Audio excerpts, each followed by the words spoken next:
Supreme court ने 90 दिनों में इंतखाबात की दरख्वास्त पर वफाकी हुकूमत और इलेक्शन कमीशन को नोटिस जारी कर दिया।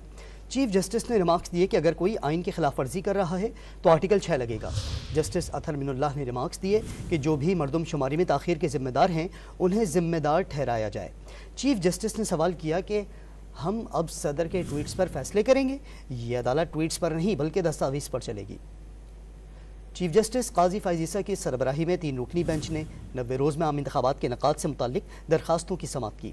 PTI के वकील बैरिस्टर अली ज़फ़र और सदर supreme court bar Abid Zubairi पेश हुए। चीफ जस्टिस ने रिमार्क्स दिए कि ये फौरी नौइयत का मामला था, बर वक्त दरखास्त मुकर्रर होती तो अभी तक फैसला हो चुका होता। बेंच ने सदर सुप्रीम कोर्ट बार से इंतखाबात की तारीख और मरदम शुमारी से मुताल्लिक सवालात किए।